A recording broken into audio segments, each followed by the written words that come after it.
Assalamualaikum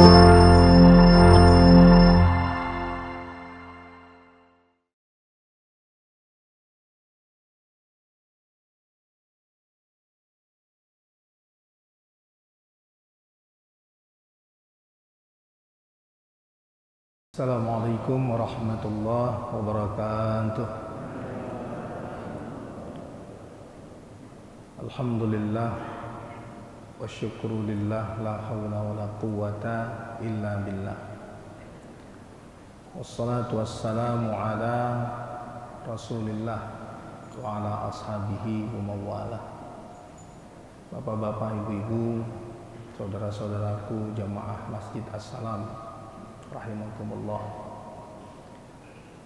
Alhamdulillah, puji syukur kita panjatkan kehadirat Allah Subhanahu wa taala yang selalu menyayangi kita, mencintai kita, membimbing kita, mengeluarkan kita dari gelap kepada cahaya, mengganti kesedihan kita dengan kebahagiaan, mengangkat derajat kita dari kehinaan kepada kemuliaan, yang mencukupkan rezeki kita di saat kita mengalami kekurangan.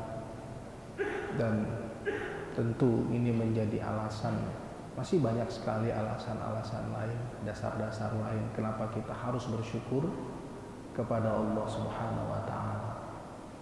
Salawat beserta salam mudah-mudahan senantiasa tercurahkan kepada junjungan kita, Nabi kita Muhammad sallallahu alaihi wasallam beserta istri, keluarga dan sahabat beliau.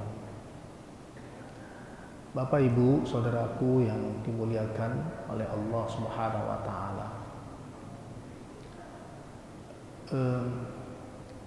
Di dalam diri kita itu terdapat segumpal darah.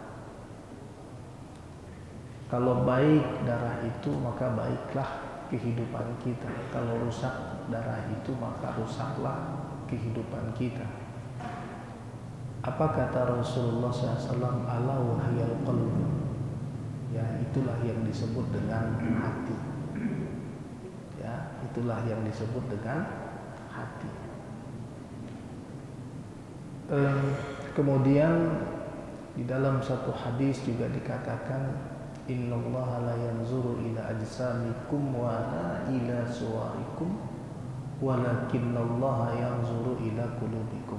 Allah tidak melihat pada bentuk tubuhmu, pada wajahmu, tapi Allah melihat kepada hatimu. Ya, kepada hatimu. Nah, Bapak, Ibu, saudara-saudara semua yang dimuliakan oleh Allah, kita ini akan selalu mendapatkan cobaan ujian di dalam hidup kita. Ya, banyak sekali cobaan ujian yang kita hadapi. Nah, berbagai cobaan ujian atau masalah di dalam hidup itu pasti memberikan pengaruh terhadap suasana hati kita. Ya, pasti memberi pengaruh terhadap suasana hati kita. Nah,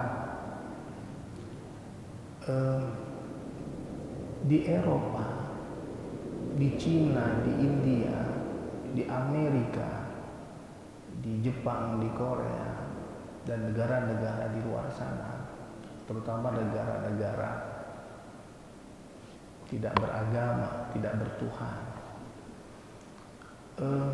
banyak sekali orang-orang yang mengalami gangguan emosional.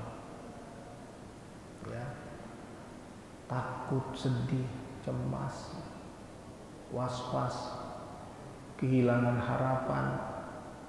Nah, itu di saat-saat dunia mengalami wabah pandemi, itu totalnya di seluruh dunia itu meningkat sampai 18%.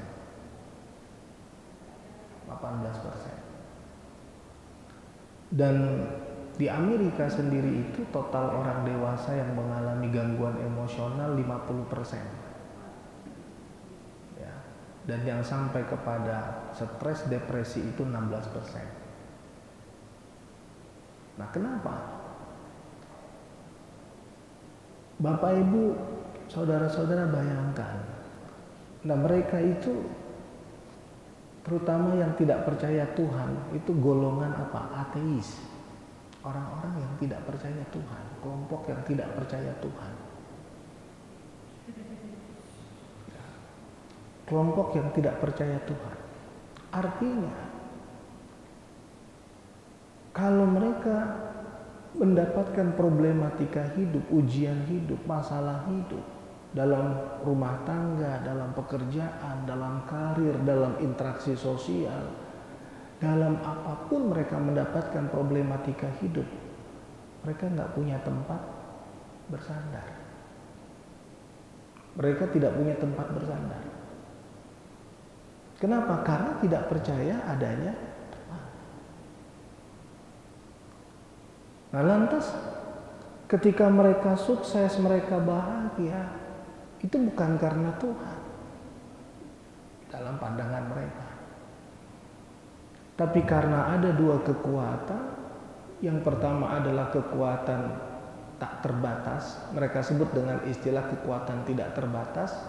Yang pertama adalah pikiran, yang kedua adalah alam semesta. Jadi mereka tuh cuma percaya dua kekuatan. Pertama kekuatan pikiran, yang kedua adalah kekuatan alam semesta. Jadi kesuksesan seseorang itu karena kekuatan pikirannya dan kekuatan alam semestanya. Tuhan tidak pernah ada. Nah, bayangkan Bapak Ibu, ketika dunia dilanda oleh wabah, ketika mereka menghadapi problematika rumah tangga, problematika kantor pekerjaan dan lain-lain, mereka nggak punya tempat bersandar. Akhirnya apa? Kolaps. Dan apa yang terjadi? Depresi, stres dan depresi. Nah, yang pantas kita syukuri kepada Allah yang luar biasa itu apa? Nikmat iman. Az-Zumar ayat 22, afaman syarahallahu sadrahu lil Islam fahuwa ala nuri bir rabbih fawailul lil qasiyati qulubuhum min dzikrillah ulaika fi dhalalim mubin. Orang-orang yang dibukakan oleh Allah hatinya untuk menerima Islam, maka dia mendapatkan cahaya iman. Dia mendapatkan hidayah dari Allah dan tidak sama dengan orang-orang yang ditutup hatinya. Fawailul lil qasiyati qulubuhum min dzikrillah, yang ditutup hatinya dari mengingat Allah, mereka berada pada kesesatan yang nyata, enggak percaya Tuhan, sesat. Atau menciptakan Tuhan-Tuhan yang lain dalam pikiran mereka, sesat. Nah, maka ini yang perlu kita syukuri. Kenapa? Allah berikan di dalam diri kita cahaya iman, yang dengan cahaya iman itu kita meyakini bahwa segala sesuatu terjadi atas kehendak Allah, atas kuasa Allah, atas izin Allah. Makanya di dalam surat 64 ayat 11, ma asaba min musibatin illa biiznillah. Surat At-Taghabun ayat 11, Bapak Ibu, ma asaba min musibatin illa biiznillah. Musibah yang datang kepada kita itu atas izin Allah. Wa may yu'min billah yahdi qalbah. Nah, wa may yu'min billah di situ adalah barang siapa yang beriman. Tadi kembali kepada nikmat iman. Barang siapa yang beriman yahdi qalbah, yang beriman kepada Allah, dibimbing oleh Allah hatinya bagaimana menyikapi cobaan ujian hidup. Makanya kenapa orang beriman itu mengalami ketenangan dalam hatinya ketika dia menghadapi cobaan ujian hidup. Nah, bagaimana cara orang beriman menyikapi cobaan ujian hidup? Karena dia punya keimanan, dan salah satu imannya itu adalah kepada kitab suci, kepada Al-Quran. Dan pemilik Al-Quran adalah Allah, maka dia beriman kepada Allah. Apa kata Al-Quran? Wa asa an takrahu syai'an wa huwa khairul lakum wa asa an tuhibbu syai'an wa huwa syarrul lakum wallahu ya'lamu wa antum la ta'lamun. Nah, ini luar biasa. Boleh jadi kamu membenci sesuatu, padahal ada kebaikan di dalamnya. Boleh jadi kamu menyukai sesuatu, padahal tidak ada kebaikan di dalamnya. Jadi ketika orang beriman itu diuji oleh Allah, maka dia prasangka baik kepada Allah. Seberat apapun cobaan ujian dalam persepsi dia, dalam pikiran dia masih punya keyakinan bahwa di dalam cobaan hidup itu pasti ada kebaikan, pasti ada rahmat. Nah, kalau orang-orang yang nggak percaya dengan adanya Tuhan atau menciptakan Tuhan-Tuhan yang lain di balik selain Allah, bagaimana bentuk bersandarnya?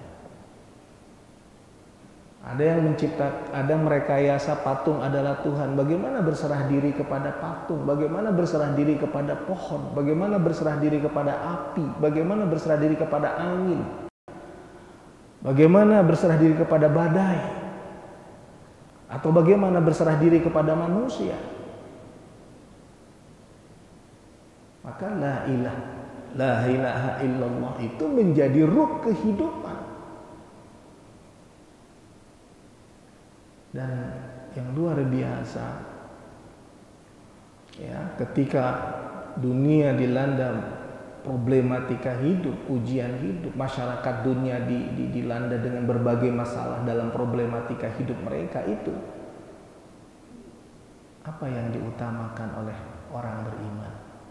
Ketika orang-orang tidak yakin dan tidak bisa bersandar kecuali hanya kepada Tuhan-Tuhan yang mereka ciptakan atau mereka tidak punya Tuhan, sementara kita yang utama adalah inna lillahi wa inna ilaihi raji'un. Kenapa inna lillahi wa inna ilaihi raji'un? Ya Allah, sesungguhnya kami ini adalah milik-Mu dan hanya kepadamu kami kembali. Kenapa?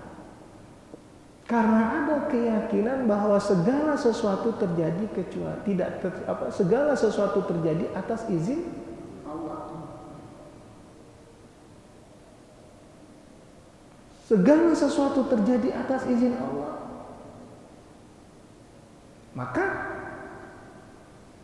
ada keyakinan kesadaran kita, inna lillahi wa inna ilaihi raji'un. Ya, sesungguhnya kita adalah milik Allah dan hanya kepada Allah kita kembali, Bapak Ibu sekalian. Hanya kepada Allah kita kembali. Nah, kita lihat beberapa ayat. Ya. Ketika kita mendapatkan cobaan ujian hidup, ya, kemudian pikiran kita merasakan beban hidup aku ini berat sekali. Pikiran. Ya. Orang ateis, orang kafir, musyrik mengatakan beban hidup aku berat sekali.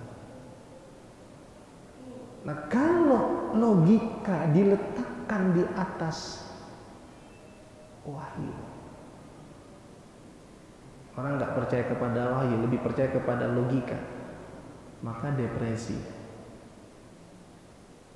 Depresi kenapa? Beban hidup aku berat sekali. Tapi kalau orang beriman meletakkan logika di bawah wahyu.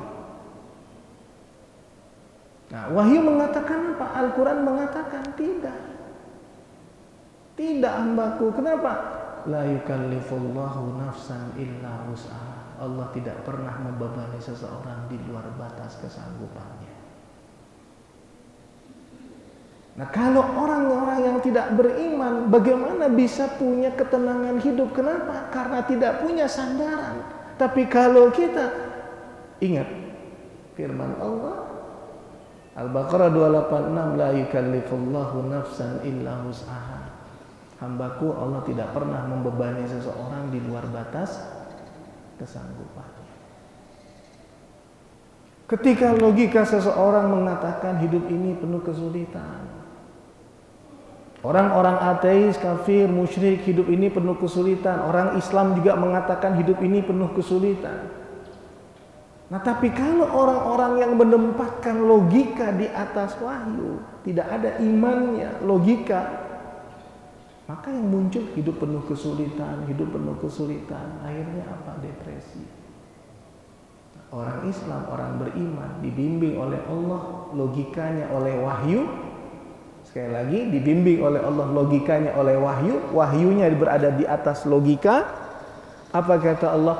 Fa inna ma'al usri yusra, inna ma'al usri yusra. Tidak hambaku, bersama kesulitan pasti ada kemudahan. Bersama kesulitan pasti ada kemudahan. Ya. Jadi luar biasa kalau begitu. Orang beriman itu diberikan oleh Allah cara bagaimana dia menyikapi cobaan ujian hidup. Nah, saya ingin menyampaikan beberapa poin, Bapak Ibu. Bagaimana penawar hati ketika kita bersedih, ketika kita berduka. Ya, yang pertama itu adalah energi sabar. Ya, apa? Sabar.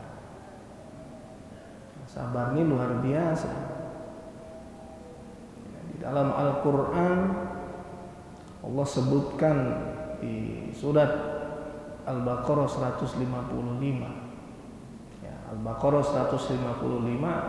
A'udzubillahi minasyaitonir rajim. Bismillahirrahmanirrahim.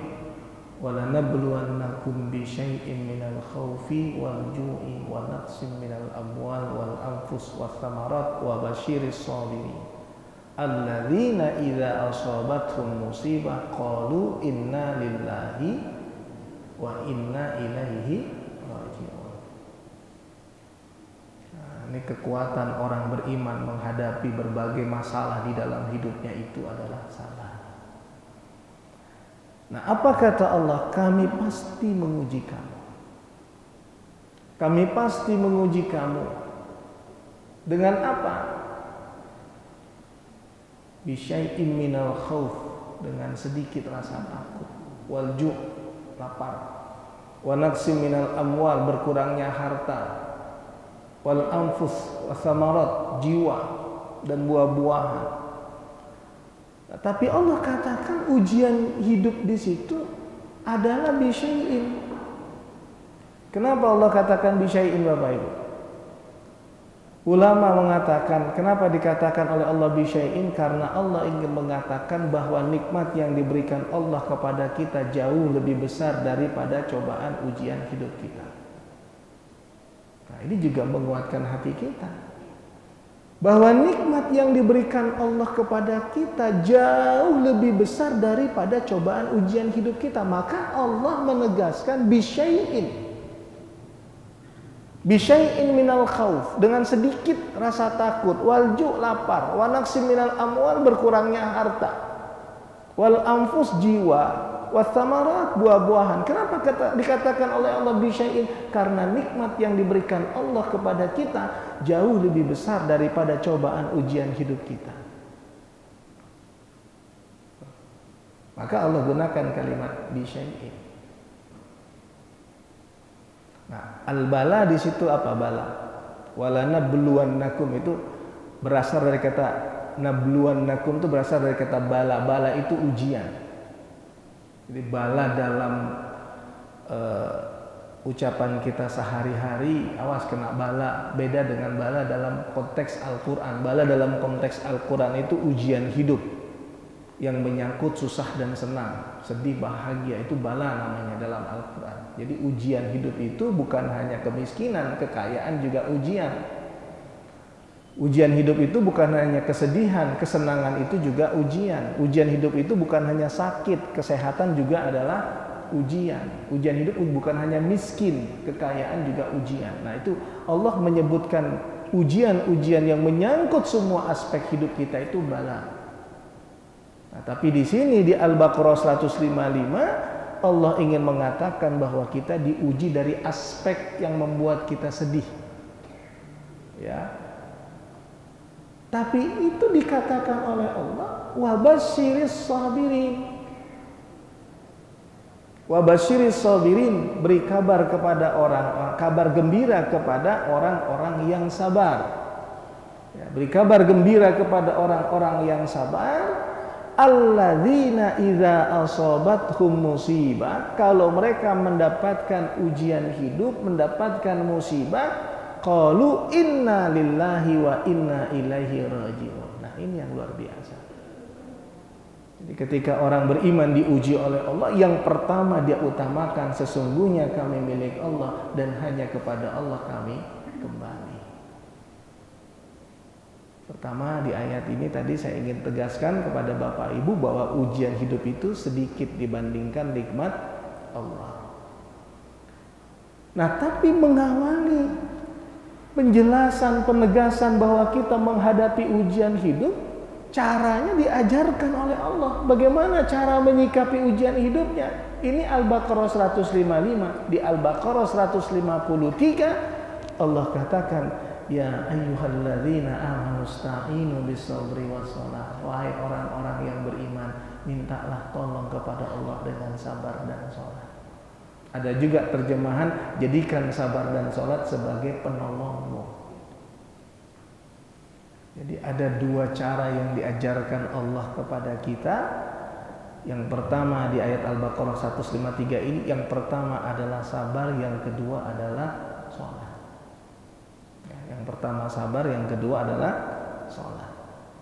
Nah, di dalam sholat Bapak Ibu ada 8 kebutuhan pokok yang Bapak Ibu minta, Bapak Ibu mohon kepada Allah. Duduk di antara dua sujud, Rabbighfirli warhamni wajburni warfa'ni warzuqni wahdini wa'afini wa'fu anni.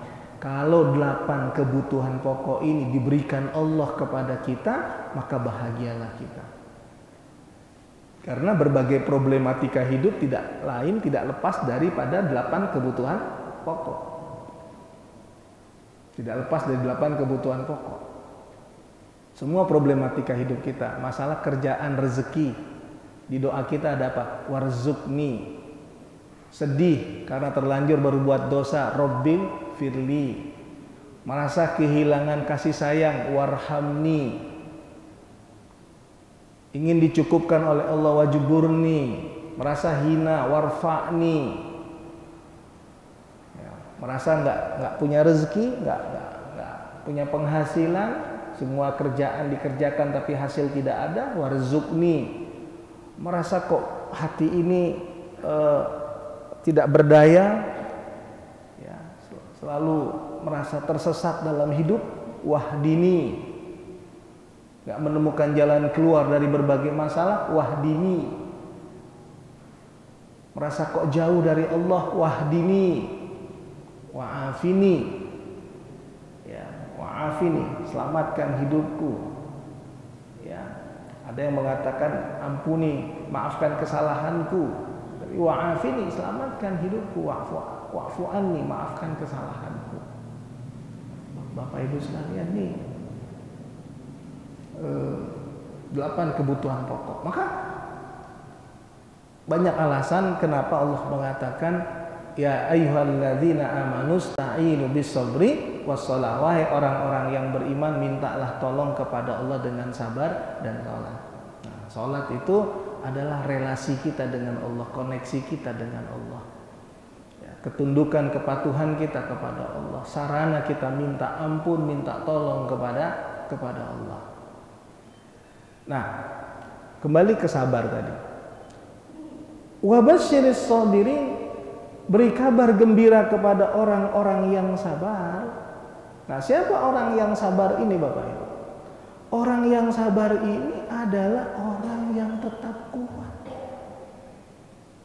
ketika menghadapi cobaan ujian hidup. Siapa orang yang sabar ini? Orang yang tetap setia beribadah seberat apapun cobaan ujian hidup dia. Siapa orang yang sabar ini? Orang yang tetap kuat, semangat untuk meninggalkan perbuatan dosa dan larangan Allah. Kalau kita jalankan sabar dalam perspektif ini, maka subhanallah Bapak Ibu, kita akan diberi kekuatan oleh Allah di saat kita bersedih.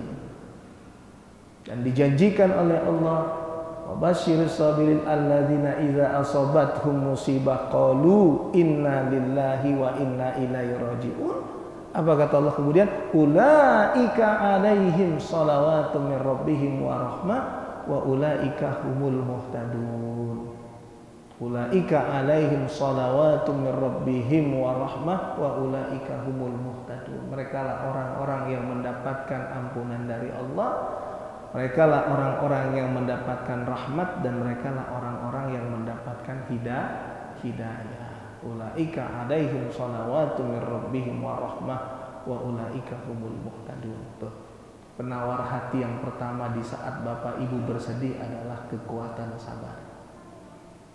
Jadi kalau gitu sabar bukan menunggu, sabar bukan menanti. Ya, sabar itu bukan menunggu, bukan menanti. Sabar ya, bisnya belum datang, bukan. Sabar ya, masih panas belum hujan. Bukan begitu sabar itu. Tapi sabar itu satu sikap bagaimana kita tetap ibadah sesulit apapun keadaan kita, bagaimana kita kuat menghadapi cobaan ujian hidup sesulit apapun kesulitan kita, dan yang ketiga bagaimana kita tetap kuat untuk tidak melakukan perbuatan dosa dan larangan Allah sesulit apapun cobaan ujian hidup kita. Itu pertama, sabar. Penawar hati yang kedua apa? Penawar hati yang kedua itu syukur. Syukur. Penelitian di Amerika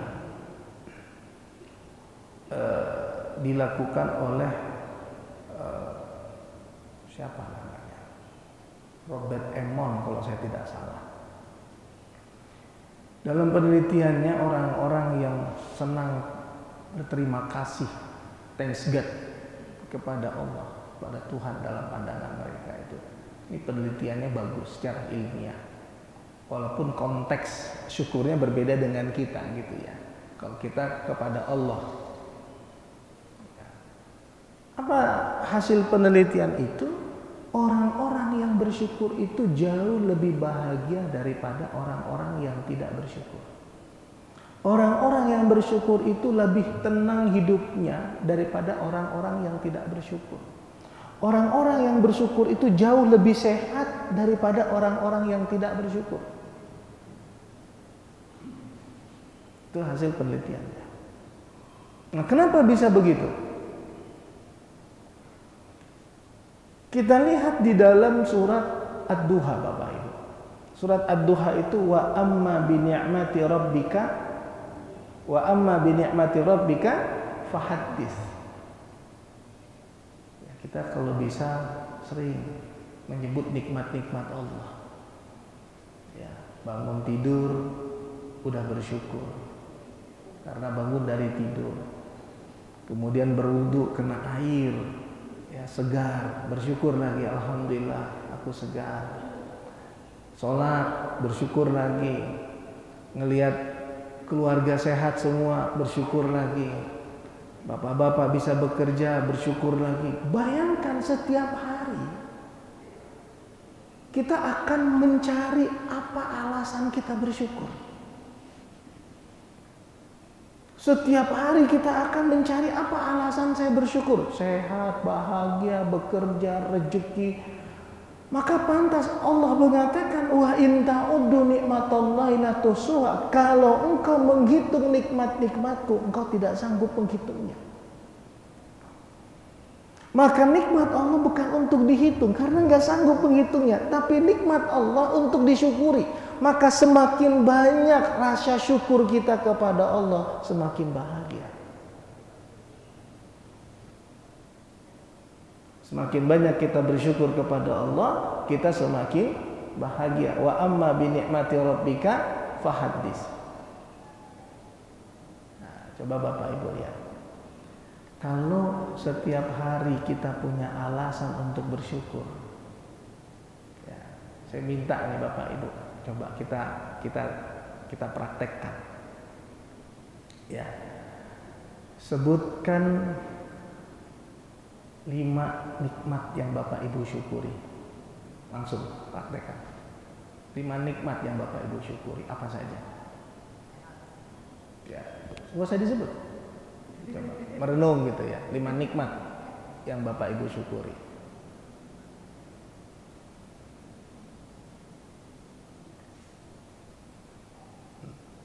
Naikin lagi.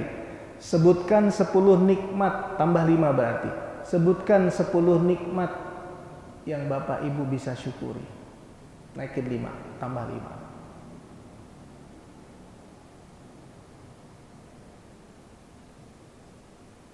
Nah, kalau sudah, tambah lagi 15. 5 nikmat. 15 nikmat yang Bapak Ibu dapat syukuri kepada Allah. Tambah 5.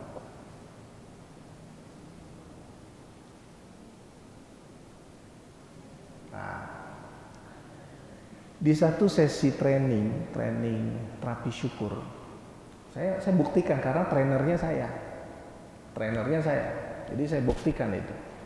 Saya minta para peserta training untuk menulis sebanyak-banyaknya nikmat Allah yang perlu Anda syukuri.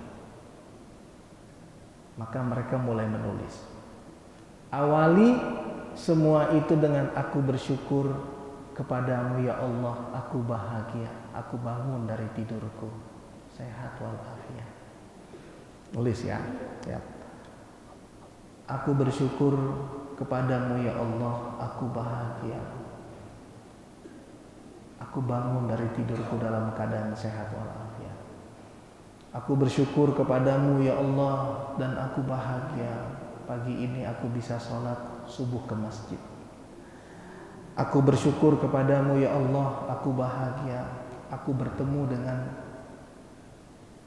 saudara-saudara muslimku di masjid.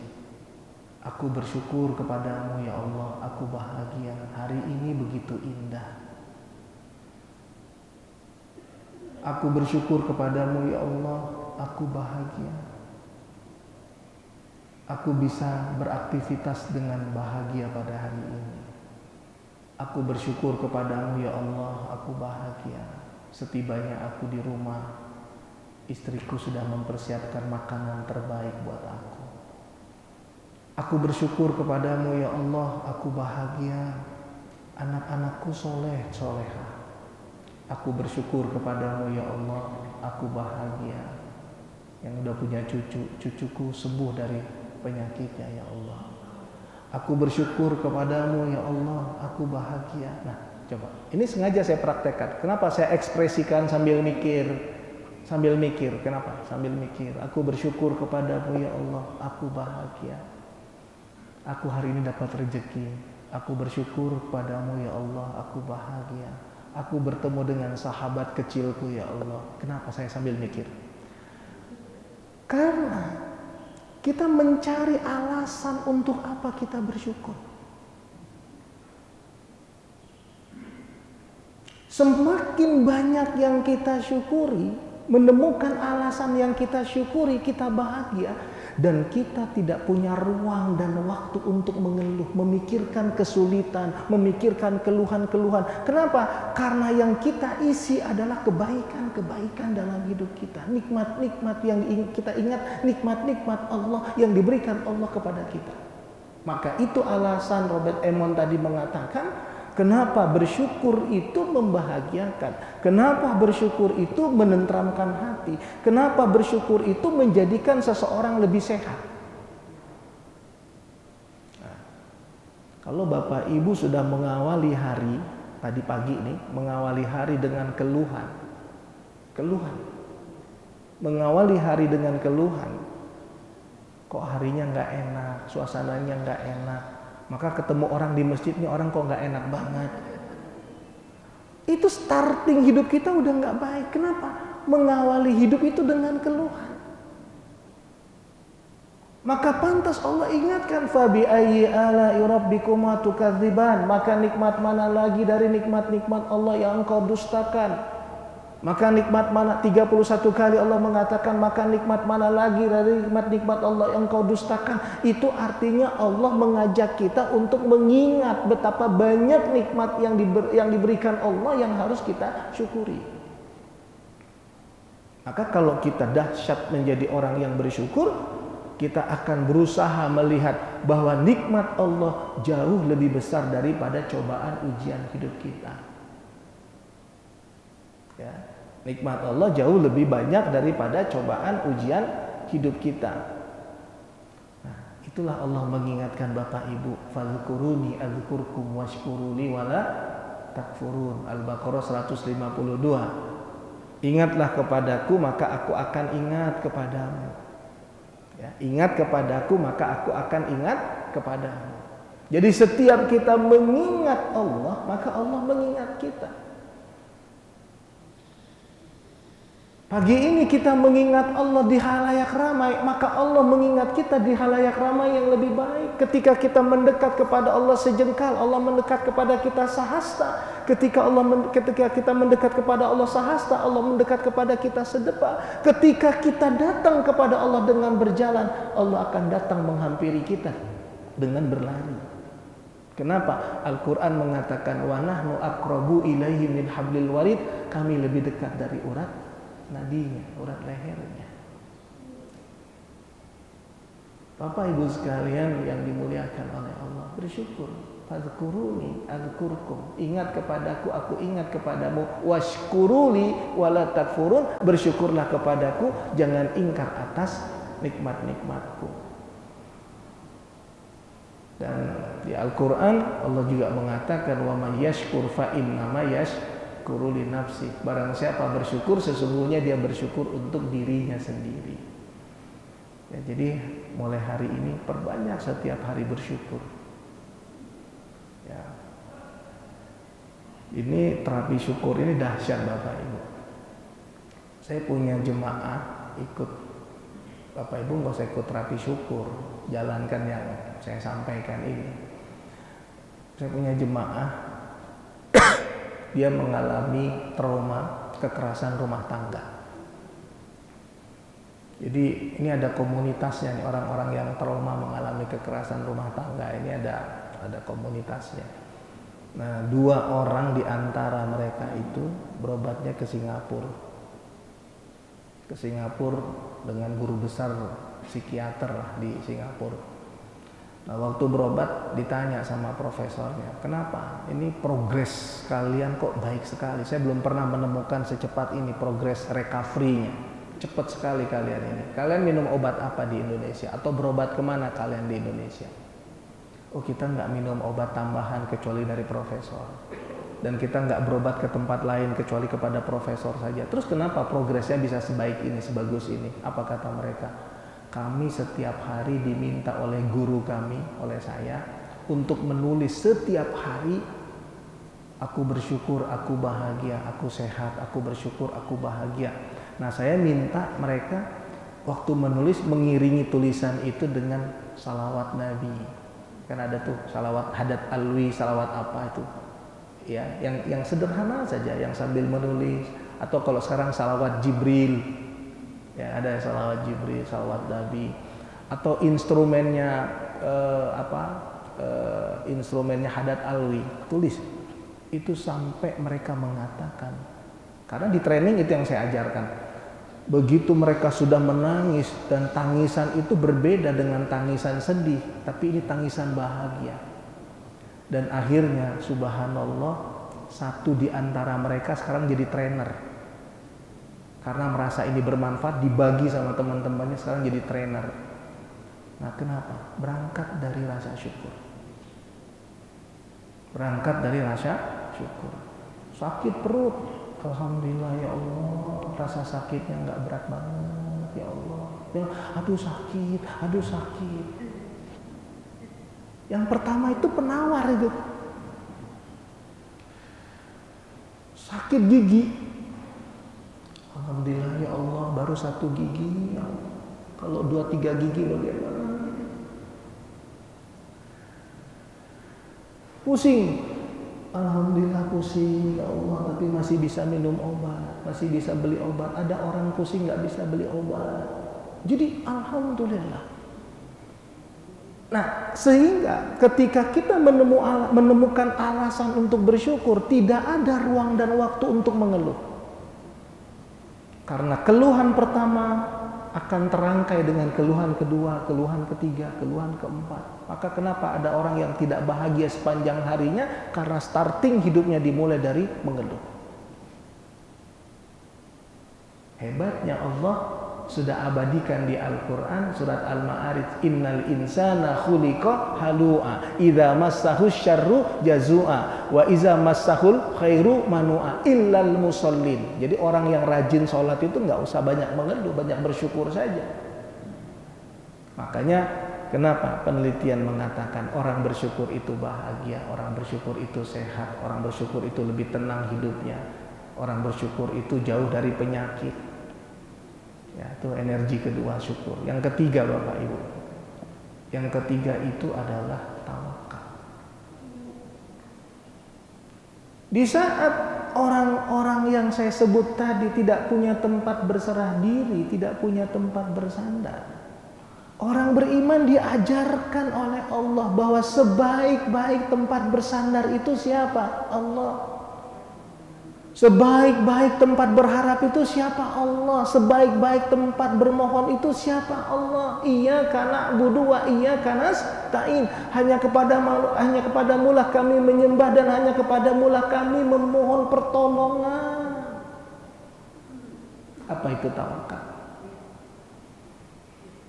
Tawakal itu adalah kombinasi antara ikhtiar dan doa.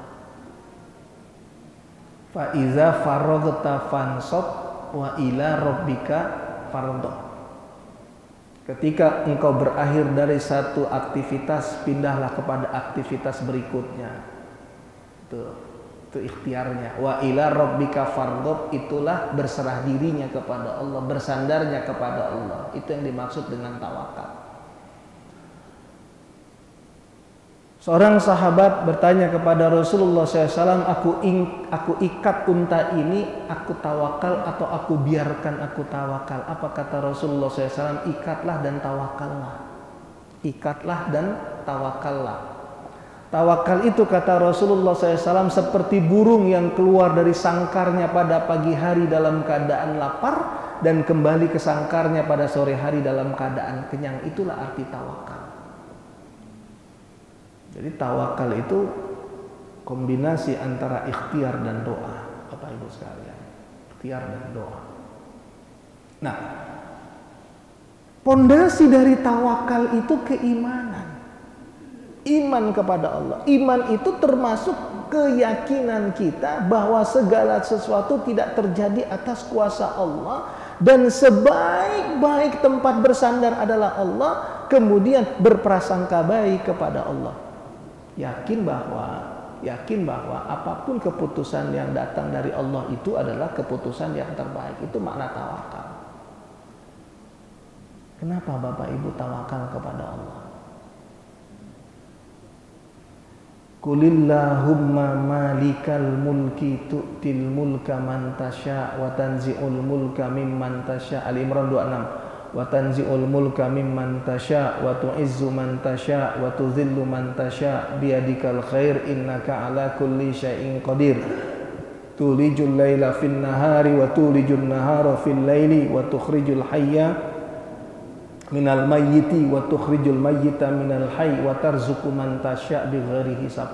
Allah itu banyak banget dalam Al-Qur'an menjelaskan tentang kehebatannya, tentang kekuasaannya. Untuk apa? Untuk kita yakin bahwa kita punya Tuhan tuh yang maha hebat, yang maha kuat. Untuk kita yakin bahwa kita harus bersandar kepadanya. Kita nggak bisa mengandalkan ilmu yang ada pada diri kita, Bapak Ibu. Akhirnya sombong. Sombong seperti siapa? Seperti Qarun. Seperti Qarun. Karena apa? Qarun itu ditanya, kau kaya seperti ini kenapa Qarun? Karena ilmu yang ada padaku, pintar, sok pintar. Kita nggak bisa mengandalkan jabatan kita, kekuasaan kita. Mungkin bapak-bapak yang duduk nyender sebelah kiri saya ini dulu orang-orang hebat, tapi pada akhirnya pensiun.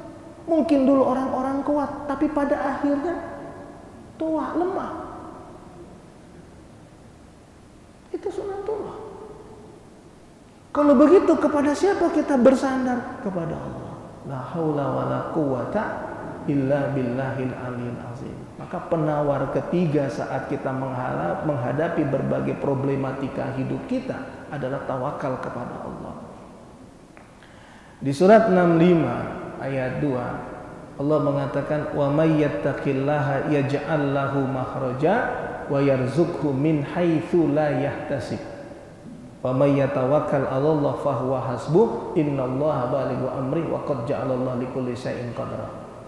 Barang siapa yang bertakwa kepada Allah, Allah berikan jalan keluar dari setiap kesulitan hidupnya. Allah beri rezeki dari pintu yang gak pernah dia sangka-sangka. Dan barang siapa yang bertawakal kepada Allah, Allah adalah pelindungnya. Fahuwa hasbuh. Allah sampaikan harapan dan keinginannya karena Allah maha kuasa atas segala sesuatu. Yakin, hakul yakin kepada Allah. La haula wa la quwata illa billahil aliyil. Nah, maka tadi di dalam tawakal itu berserah diri secara kafah kepada Allah, secara totalitas kepada Allah.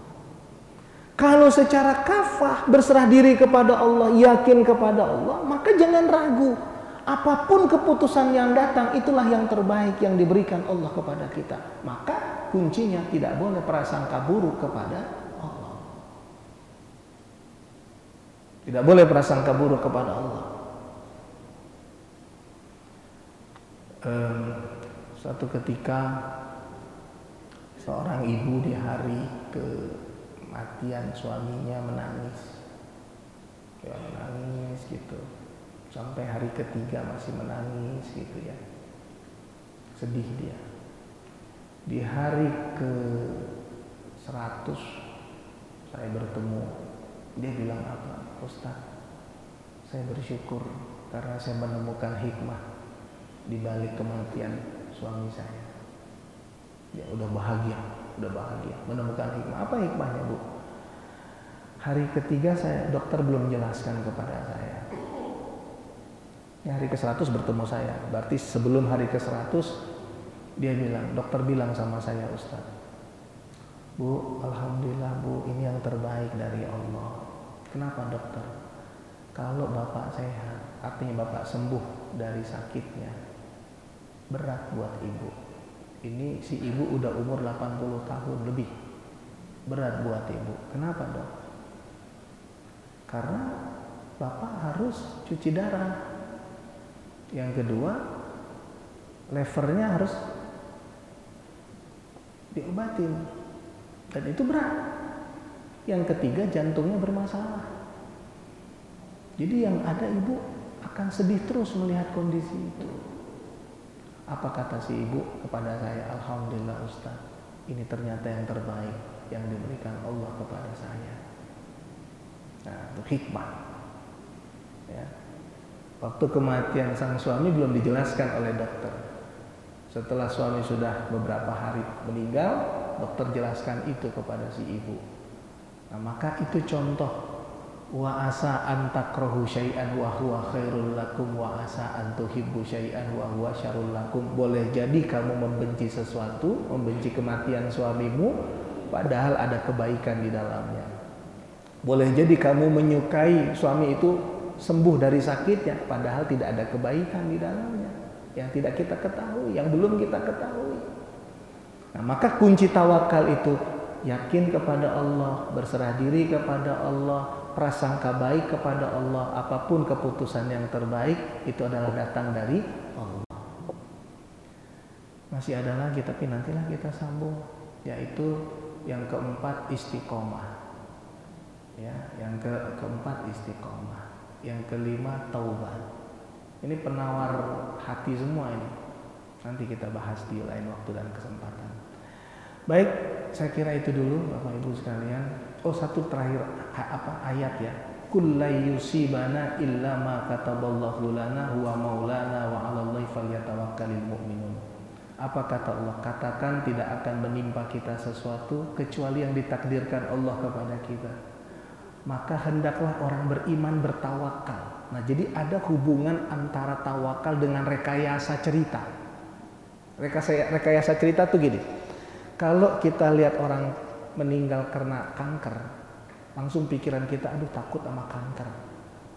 Kalau seseorang meninggal, ini stroke, aduh jangan-jangan nanti saya stroke, gitu kan? Ya. Nah, maka muncul ketakutan-ketakutan dalam diri kita. Nah, bagaimana cara Allah mengendalikan takut ini dengan, jadi kalau ini logika kita, takut, ya karena melihat fakta realita, maka logika yang tadi itu mengirim sinyal takut di sini, maka letakkan wahyu di atas logika. Apa kata Allah? Katakan tidak akan menimpa kamu sesuatu kecuali yang sudah aku takdirkan kepadamu. Artinya kalau sesuatu itu tidak ditakdirkan untuk kita, maka tidak akan terjadi. Jadi jangan banyak takut. Kalau sesuatu itu tidak ditakdirkan untuk kita, maka tidak akan terjadi. Nah, kuncinya apa? Falyatawakkalul mu'minun, berserah diri kepada Allah, prasangka baik kepada Allah, yakin terhadap keputusan Allah. Ya, jadi tawakal itu adalah berserah diri kepada Allah secara kafah setelah kita ikhtiar, setelah kita usaha. Baik, Bapak Ibu saudara-saudara sekalian, itu yang saya bisa sampaikan. Saya kira itu Bapak Ibu sekalian, mudah-mudahan semua sehat, dimudahkan Allah urusan kita, Allah berkahi kita dengan Rajab dan Sya'ban, dan insya Allah Allah sampaikan kita ke dalam bulan suci Ramadan. Ya, wallahu muwaffiq ila aqwamit thoriq, nasrun minallah, fathun qarib.